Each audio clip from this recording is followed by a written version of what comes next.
For Inside Carolina, I'm Taylor Vippolis, and you're either watching or listening to this podcast on the Inside Carolina Podcast Network. So first off, thank you for being here. And while you're here, be sure to leave a review and a 5-star rating if you're on Apple Podcasts. Also, subscribe to the podcast or to the YouTube channel so you never miss a show or any of the content the team here puts out. All those actions take hardly any time, and it's something that helps us out a great deal here at IC. We've got a loaded show today with Mike Ingersoll and E.J. Wilson coming up. But first, at Inside Carolina, we want to support the people that support us. So that's why I've got to remind everybody about Johnny T-shirt. They've got everything the Tar Heel fan could possibly want. They have the new retro jerseys in. They have the regular jerseys on sale, I saw. They have the Nike tees, the polos, the hats, the hoodies, you name it, Johnny T-shirt has it. Not only do they have the best prices, they have the best customer service, and they're locally and alumni owned, so you're helping out good people on Franklin Street. And don't forget, Inside Carolina premium subscribers save 10% off their orders. All right, guys, Carolina is coming off a win at Boston College, 26-22. They moved to 2-0. It was a lot closer than I think most people expected. So, Mike, starting with you, what were your biggest takeaways from this game? Well, early on, we struggled on the offensive line with some twist games. The Boston College did a really good job of getting pressure through essentially pretty basic twists. So end tackle, tackle, end twist, nothing really crazy. And a lot of those twists came on the inside. Those are things that we struggled against with in our game against Syracuse.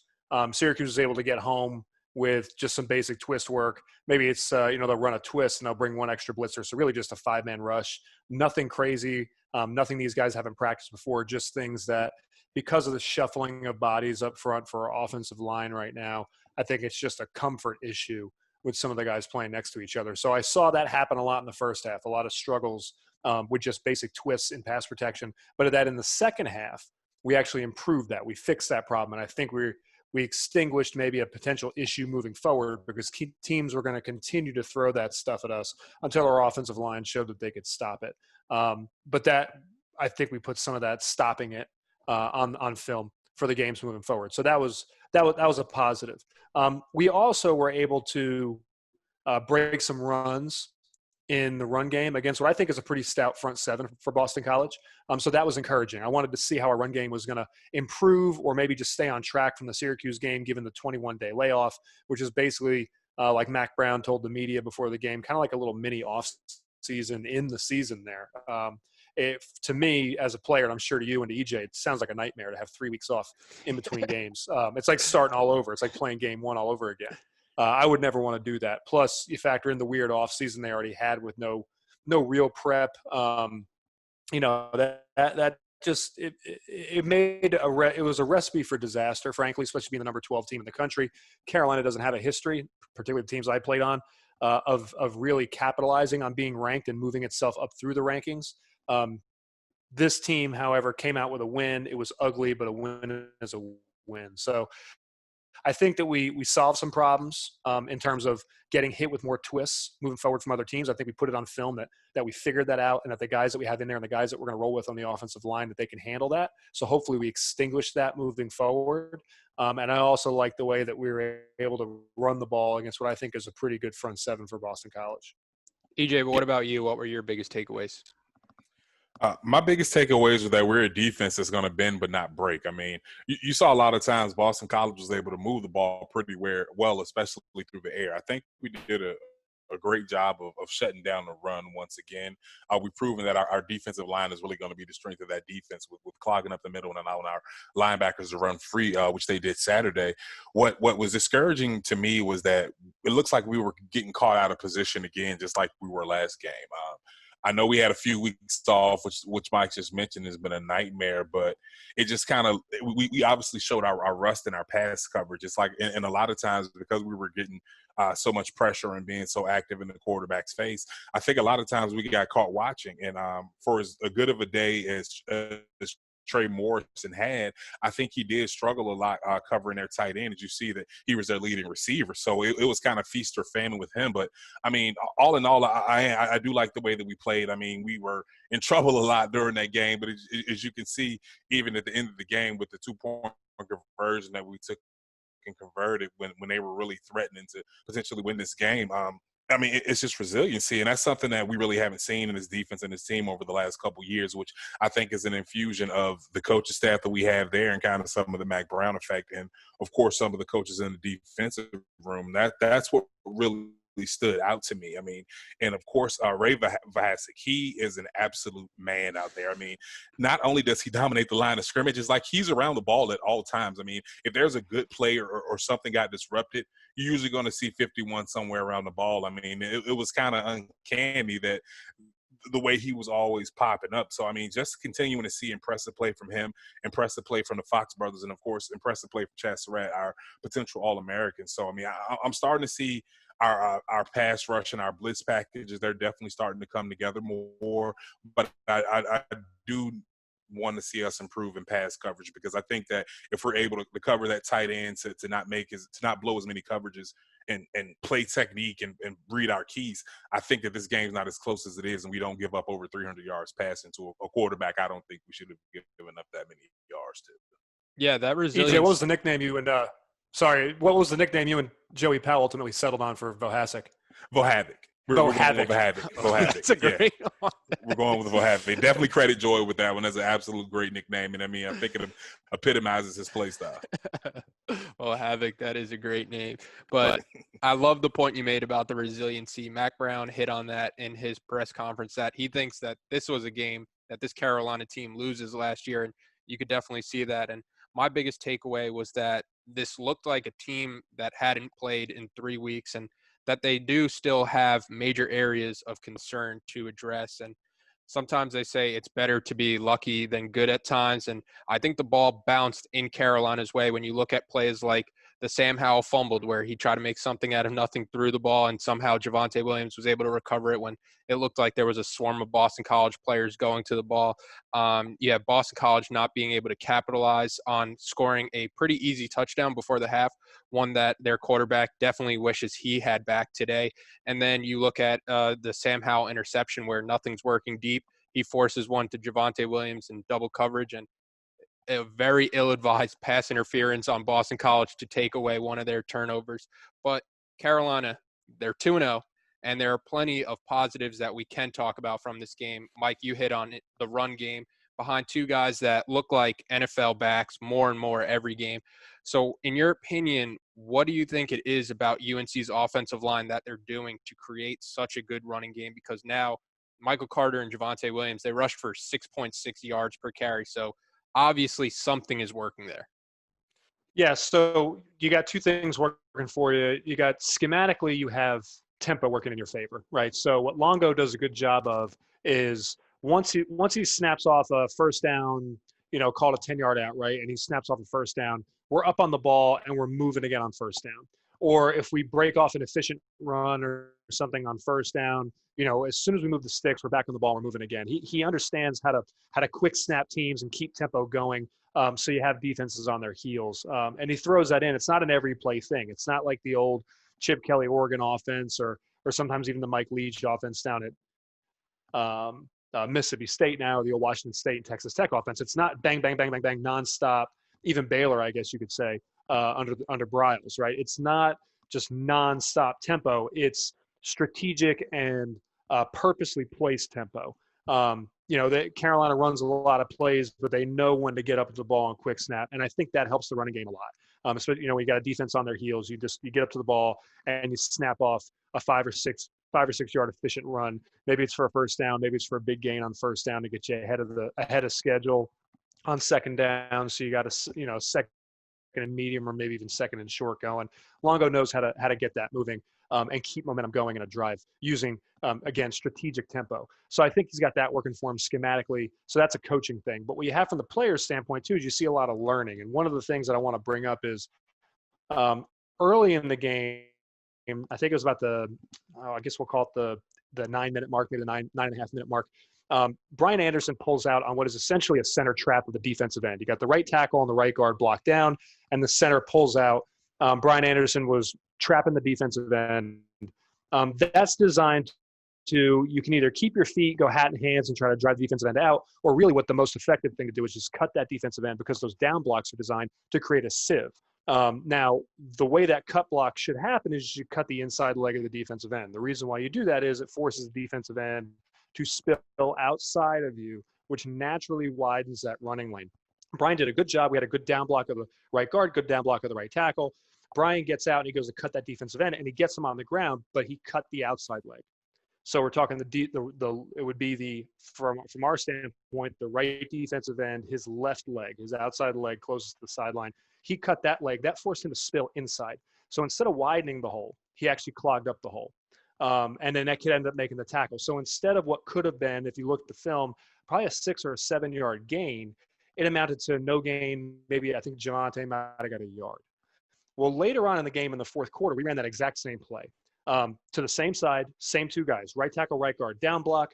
Brian pulls out to kick out that defensive end, and that defensive end, seeing what's coming, goes to spill the play, right? So he plays inside and he squeezes down. Well, Brian, being a smart player, pulled tight to those down blocks, and he was able to actually seal that defensive end inside, and Michael Carter, was able to kick it outside.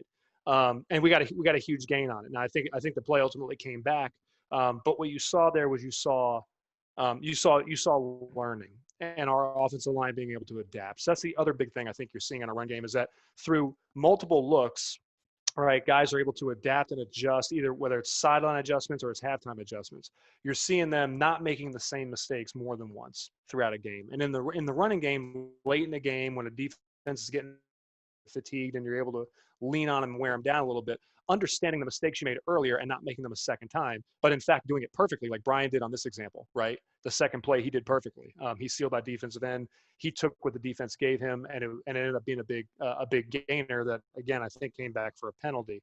But when you see that type of, I guess, football IQ, right, and that understanding adjustments and making adjustments on the fly, I think that's something that's very encouraging, number one. But number two, it has the benefit of improving the run game specifically, because you see a lot of weird looks in the run game. And as long as you don't make the same mistake twice, you're not going to see that team do those things to you again. So I think it's another good thing we put on film, that, at this point, you're probably not going to see defensive ends try to squeeze that play when they see those down blocks come, and they're going to try and play it outside.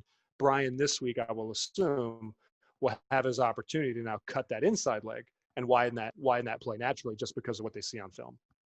That's interesting to hear, and I like the point you made that Carolina has to take what the defense is giving them, because to me, it honestly feels like you can't give Michael Carter and Javonte Williams enough touches in this offense. Every time the ball's in their hand, something positive is happening. And EJ, on the flip side of that, what is Carolina doing up front to win in the trenches? Because they made Boston College pretty one-dimensional, and Carolina's rush defense this year has allowed just 54 yards per game, which, wait for this, leads the NCAA. I think what they're doing is kind of to credit the guy we were just talking about, Mr. Vo Havoc. I mean, but no, in all, I think as a defensive line group and as a defense and all, we're really doing a great job of controlling the line of scrimmage, of setting edges, of really creating a new line of scrimmage and knocking the offensive line back. And the way our linebackers are able to read and kind of dissect plays now, it's getting very tough to run the ball against us. And now not only do we have people who are able to diagnose these plays, but we have some really great athletes out there. And I think a big part of stopping the run is all about how well do you swarm to the ball, how quick is your play recognition. And that's one thing that really stands out about our defense. You're always seeing defensive linemen around the ball chasing it down the field. You're always seeing linebackers in the penetrating the line of scrimmage. So it's really hard to stop that. And we're really playing disciplined football up front. You're not seeing guys peeking their head in gaps where they're not supposed to be. Even when we're running our blitzes, you're not seeing guys peeking or trying to make a play necessarily. They're doing what their responsibility is within that certain pressure.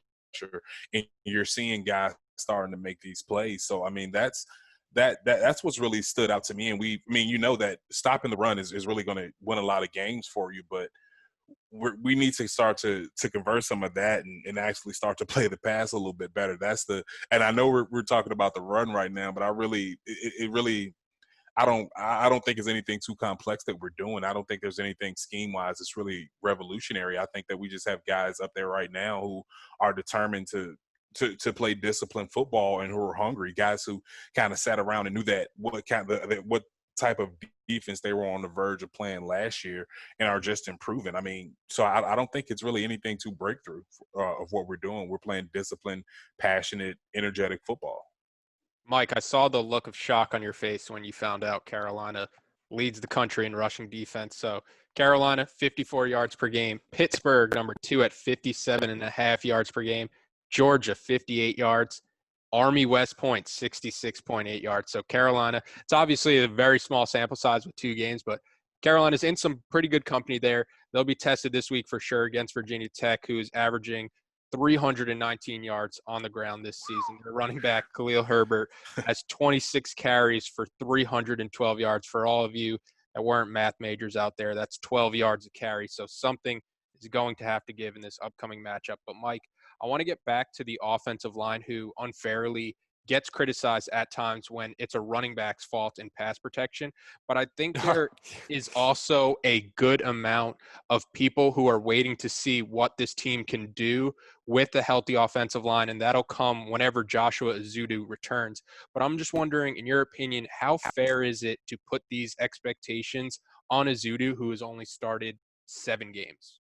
Well, first off, I laughed when you brought that up about the backs because there was a couple of times against Boston College that Sam got hit, got pressured. That was absolutely the running back's fault, and I know they saw that on film. So I just want to go ahead and make that clear. You're right. Every time a quarterback gets hit, it's not necessarily the offensive line. And I thought we pass protected, especially in the second half. I thought our offensive line against Boston College pass protected very well. In terms of Ezeudu, I mean, expectations for offensive alignment are a funny thing. The only thing that makes you better as an offensive lineman is reps, right? But there are some things you can't teach. You can't teach size, right? You can't teach natural footwork. You can try to teach pad level, but guys are naturally flexible or they're not, right? And the offensive line is 3 things. It's really it's number 1, it's pad level. Number 2, it's footwork, and number 3, if you've got it, size will separate you from a lot of players. One thing that I learned that I had to deal with in my playing career is that there are a lot of 6'4", 6'5", 300-pound offensive linemen. There's not a lot of 6'6", 6'7", 320, 330, 340-pound offensive linemen. Those are the guys that go to Pro Bowls.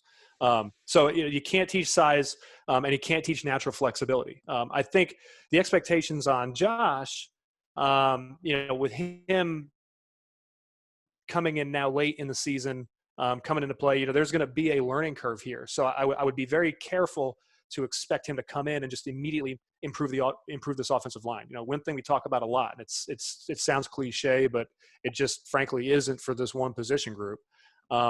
There is a chemistry with offensive linemen that are playing, that when you've got 5 guys that are playing together, regardless of how talented they are, the comfort level between those 5 guys will ultimately make a huge difference. Once you plug someone new in, whether that's a old starter, whether that's a super talented guy, the guys that are playing on either side of him, they have to get comfortable playing next to him.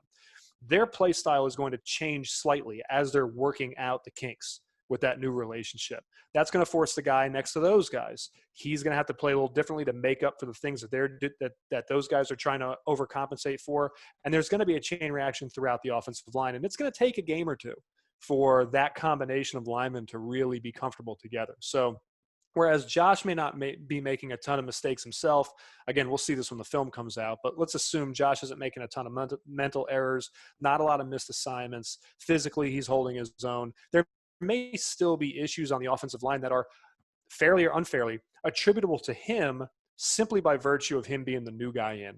Because there's been now for 2 games, there's been one grouping of offensive linemen, and when he comes in, it is going to throw things a little bit until those guys work out the kinks with that new combination. Yeah, it'll be interesting to see, 1, if he's healthy for this Virginia Tech game, and then 2, kind of like you mentioned, how quickly Carolina can get up to speed with him playing, where it doesn't feel like they're changing out a big part and they kind of have that continuity that you had mentioned. But EJ, the biggest thing on the defensive side of the ball was how UNC would look without Miles Woolfolk. You're replacing a leader like him. How do you think the secondary looked as a whole without a guy like Woolfolk, who Jay Bateman said he's the leader on our defense. He's an extension of the coaching staff on the defense. How do you think UNC looked without Miles? I definitely think without Miles, I think Trey did a great job of filling the leadership void. You can tell that he played very emotionally. He laid some big hits, a very impressive hit on the tight end, which I thought the guy wasn't coming back in the game from. But I mean, he's a tough kid, so my hat goes off to him. But I definitely thought that they played with passion. So the leadership was definitely there. What I didn't see was the execution, but that's something that's been happening all year. I don't think it was any worse because Miles Woolfolk wasn't in there. It just we just kind of look unorganized out there, and I think we're getting caught out of position and out of technique, and not you playing our technique a lot out there. But I think Trey had a great game, and I think his impact is going to be felt. I mean, we got more upperclassmen leadership in a secondary that's pretty young. So overall, I mean, he stepped up really when we need him towards the end of the game. And I mean, even though I do think that the tight end kind of picked on him all day, when we needed him to step up and make a big play, he was there. And I mean, 7 solo tackles, pass defended, of course, the big interception. I think we look good. I think that with him there and with the type of player that he is, I do think that they're going to go and figure this thing out. I mean, that was a big hit not having Miles for the rest of the season. So I think he's going to put that on his shoulder and kind of step up and prove that he's a player that the coaching staff can trust. But, I mean, overall for everyone, I mean, big game again, like I said, but we need to get and figure out what's really going on. I mean, we have the run game, everything down packed. We're playing discipline there. I just don't understand why that discipline isn't transitioning to our pass defense. Yeah, replacing a guy like Woolfolk, it's not like Madden where you could just switch a guy in and then all of a sudden, the defense is playing just as well.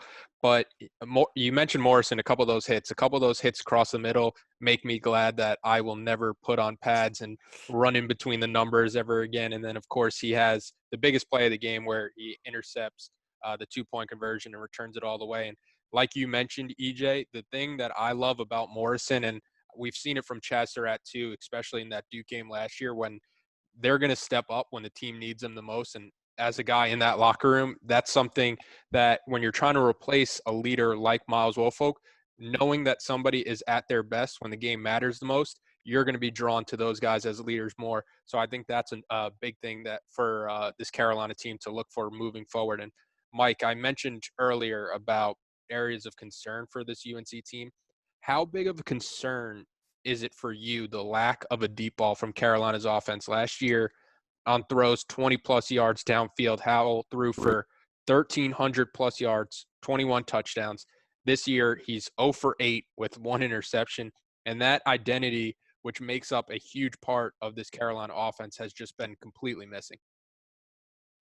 Yeah, so, I mean, it's common knowledge, right? It's intuitive that if you've got someone that can blow the lid off of a defense and you can stretch that defense vertically, it's going to make your life a whole lot easier in the short passing game and in the run game. Everything closer to the line of scrimmage is now going to stretch out as you stretch the field out. When you take that threat away, right, you're getting more stacked boxes. You're getting a safety that'll drop down into the box, which is going to make running the running game a little bit more difficult. It makes the short passing game a little bit more difficult. Some of those slants and things to, you think a guy like Bo Corrales makes his living on slants, right, and quick little outs. Well, that stuff gets taken away when you don't have an opportunity or really haven't shown the ability to blow the lid off of a defense deep. Now, the one thing that what we are seeing is we're seeing teams have adjusted to the magnificent freshman Sam Howell, right? Like they are taking a safety and they're leaving a single high safety. Boston College did this the whole game. They're leaving a single high safety and they're rotating him to where they think that that 9 route, that go route, that streak, they're rotating him to where they think that deep ball is going to go, right? So your pogos, your standard posts, your 9 routes, all that stuff's getting taken away. So basically everything from 7, 8, 9 routes are all gone when you've got the single high safety rotating over top. And I know, Vip, you understand this being a receiver. That is what these teams are doing right now to defend Sam Howell. And what it does is it shortens the field for them, which is the strategy, right? That's the game plan. Let's go ahead and let's keep everything in front of us. That makes their lives easier, but it makes our lives much more difficult. We're now fighting in a phone booth. Our route tree now gets truncated and it gets squeezed down. Our running game is made a little bit more difficult because you won't have as many free blockers because everyone's going to get eaten up. If you've got a 7 or 8 man box, right, with that safety dropping down, you're always going to end up having to beat somebody. And most runs are designed to where there's one free runner. There's one guy that you have to beat in basically every run design, because you've got a quarterback, right? You got 5 offensive linemen, and you got a running back. We don't really use fullbacks in football anymore. Longo's offense never uses one. So you've typically always got, against at least a 7-man box, you've always got one guy running free. Well, now if they drop that safety down because they don't respect the deep ball, right? Or they've got a safety rovering around in the deep middle, or if they're very good at running like a Tampa 2 defense, right? And they got a super athletic middle linebacker and they can drop him deep and take away some of those deep balls.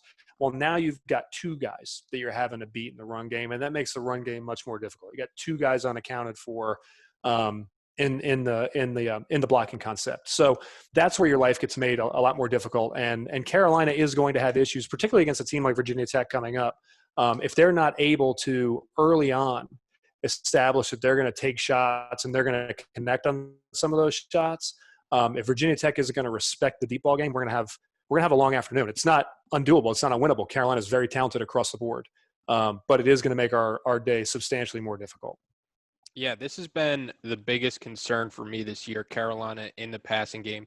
You think where they finished the year last year and right now, and it's night and day.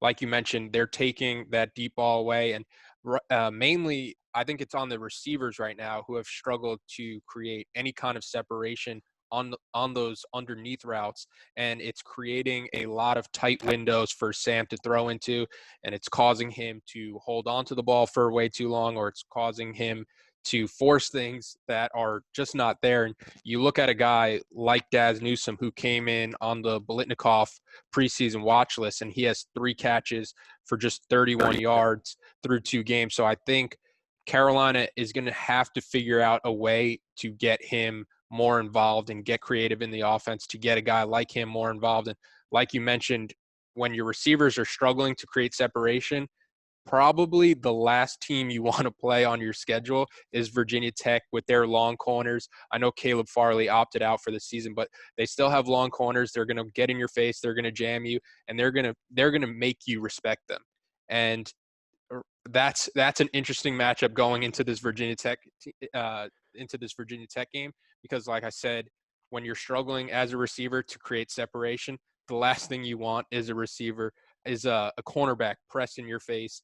And but going to the next question that I had, Mike, you are a big believer on this podcast that a team makes its biggest strides from week 1 to week 2, but Carolina had 21 days in between week 1 and Saturday's game against Boston College. So do you think that adjustment now goes from week 2 to week 3 and we'll see a bigger leap in the Virginia Tech game? Yeah, I think essentially you have to treat this like the season has just restarted. When you got a 21-day layoff, it's like everything just kind of goes out the window. So, this from a conditioning standpoint, from an adrenaline standpoint, I'm sure these guys got fatigued around middle of the second quarter like you would normally in a week 1 situation. And you're going to see a similar type of developmental jump now from week 2 to week 3 that you'd see from week 1 to week 2. In large part because Boston College threw a lot of stuff at Carolina. They saw a lot. And you're about to go play another intricate defense in Virginia Tech. But the good news is that we saw a Boston College team with a rising and up-and-coming defensive coordinator who schematically I thought had a brilliant game plan against Sam Howell and against our offensive line. It was good to be exposed to that early, come away with a win, whether it's pretty or ugly, it doesn't matter. We came out of it with a win unscathed from a standpoint. But you now have the added benefit of you've seen some stuff. They threw some exotic looks at you. They threw some exotic blitz packages at you. I saw a couple Mike Wills, double A gaps with a single safety coming down. That's an LSU blitz. I mean, we saw that when I played. That's a big time John Tenuta blitz package, right?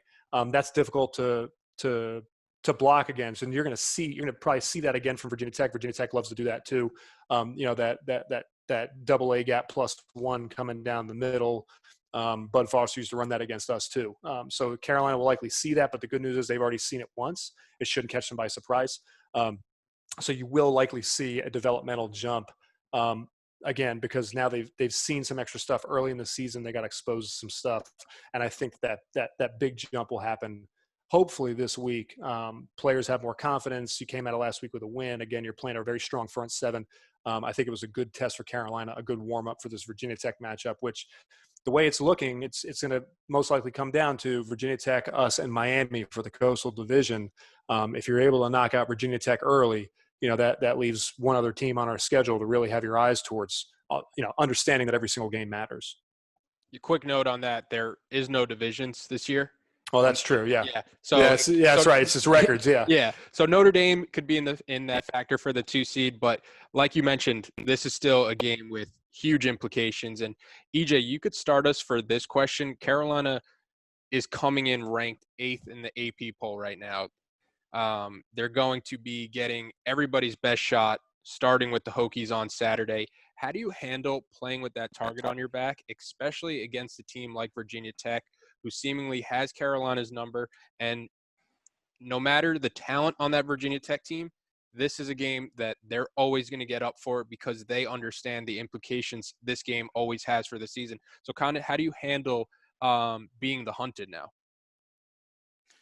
That's a tough one for me because, I mean, we're honestly right now in a position, even though with the uniqueness of this season, ranking-wise, we're in a position I don't think that we've ever been in as a program. I think the highest that I remember us being ranked was number 10 during Mac Brown's last tenure, and that was during the Peach Bowl season when we had Julius Peppers and probably the most talented team of all time at UNC. So I think that we need to go about it the same way that we've been going about this season in the beginning. I mean, you see the post about last year that they were fighting for a bowl game and they were fighting for wins and fighting for respect. I think you still need to have that same attitude. You still need to fight for your respect. I mean, because there's still, I've had conversations with fans and other people that have said that, yeah, you guys are ranked this and that, but look at this season, it's truncated. Such and such leagues haven't been playing. So I still think that there's still a lot for us to prove. I mean, we still have to go out. We have to win these games. I mean, we haven't really played a very high level of competition yet in the season. So, sorry, I'm being corrected. I guess we were number 8 a few years ago, but I still think this is a little bit different situation because of the way the season is set up. But I think that they still have to have that same attitude. You have to have that underdog attitude going into every game. I mean, we haven't played a team as good as Virginia Tech this season, and I think our schedule's just going to get harder and harder as we get deeper and deeper into this ACC play. So we can't have the attitude of life's great. We're number 8. We're finally getting recognition. Are we going to go out there and execute now? Are we going to keep climbing in those rankings? Are we going to actually play up to the potential that the people in the media who voted us to be the number 8 team in the country? Are we going to fulfill up to those expectations? Or are we going to do what we've done historically probably as a program and kind of shudder under the lights once we're finally getting that respect and recognition? Are we going to kind of play down? Are we going to get caught run up on by a team that we should beat? I mean, like this game Saturday was really close. Boston College, yeah, they were undefeated coming into the game, but I do think that we're a more talented team than them. But we just have to step it up, still keep that underdog attitude and play with hunger, and I think they'll be fine. I mean, luckily, a lot of these guys on this team are young, so they haven't had the opportunity to really be jaded because they're still trying to go out and prove themselves nationally and to the coaching staff to continue to play, because with the way that we recruit, I mean, there's always the next guy up. So that's one of the good things about the atmosphere of this team. It's always the next guy up mentality at some positions where we have that luxury. So as long as we keep playing hard, we keep playing with that attitude and keep that underdog mentality, I don't think that there'll be any letdown. But this is the position that you want to be in. Coach Davis, a quote he always used to say to us: "You always want to play when the blip is in the sky," which means it's a nationally televised game. So this is the situation you want to be in. Let's go out and handle business. Mike, what about you? How do you think Carolina handles playing with this target on their back now? Well, I mean, I should go ahead and preface it with this, and I guess maybe I'm the eternal pessimist on the IC crew here. My preseason predictions are never that great in terms of positive outlook. I think Carolina's a little overrated right now. I think they're the beneficiary of a weird ranking system with no Big Ten. So you had no Ohio State, Michigan, Penn State, those traditional Big Ten powers. You didn't have them in the AP top 25 and the preseason. So we came in rated a little bit higher than I think we should have been. You don't have the benefit of the Pac-12, the 2 or 3 teams out of the Pac-12 that would be preseason ranked. So Carolina was already a little bit higher than I think they probably should have been starting off the season. And at this point, I think they're still, benefiting from the fact that you don't have any teams ranked from the Pac-12, and you've had a pretty crazy year in terms of teams that, like Oklahoma, for example, losing 2 straight, a team that under normal circumstances I don't think would have lost 2 straight at this point in the season. And they certainly will have lost the way that they have and to who they've lost to. So I think you still have an Oklahoma that's ranked fairly high, and that would just naturally push Carolina down the list. That being said, I think Carolina is absolutely a top 20 football team. I think our natural place right now is probably number 15 or 16. If you had the entire country ranked and things were normal, I think Carolina would still be a number 15 or 16 team, which coming in against Virginia Tech would still rank you higher than Tech. But the one thing EJ brought up is that historically Carolina hasn't done so well when we've had that target on our back. When we've had that blimp in the sky, we haven't performed up to expectations. I mentioned it earlier that Carolina, once we many of the teams that I played on, once we got the ranking, we very quickly lost that ranking. We often found ourselves ranked at number 17, which for whatever reason was that place in the rankings where if you lost one game at number 17, it was justified for the AP to just drop you all the way out of the rankings, and nobody really questioned it. So we always seem to find ourselves around, number 21 or number 17. And if we lost one, we were out pretty easily, and it was justified. I think Carolina, if in order to handle this pressure, they're going to have to do exactly what we talked about in your last segment. They're going to have to stretch the field offensively, and they're going to have to make Virginia Tech respect that deep ball. In order to do that, Diami Brown's got to get open. Because one person you brought up that I'm glad we're talking about now is Daz Newsome. He's essentially disappeared, and it's not for lack of trying. It's not because Daz isn't out there trying to play. It's not because he's not out there trying to catch balls. But Daz was always the beneficiary of having that deep threat in Diami Brown, right, to stretch defenses. And then Daz was always that underneath guy or that mid-level, middle of the field receiver. That's where he shined. Bo Corrales is another one. Bo is that, he's that short little X wheel up the sideline, right? Or a slant, right? An underneath guy. Bo was always the beneficiary of that. And he's a yards after catch kind of guy. Fades in the end zone and the red zone kind of deal. Both of those guys have essentially been non-existent. And I think a big part of it is that Diami Brown is just being taken out of the game plan by so far the 2 defensive coordinators that we've played. They've had that safety kind of floating over the top. That single high safety, or even in a Tampa 2, they've had Diami essentially double teamed. So it's difficult to throw to him because he's always in double coverage.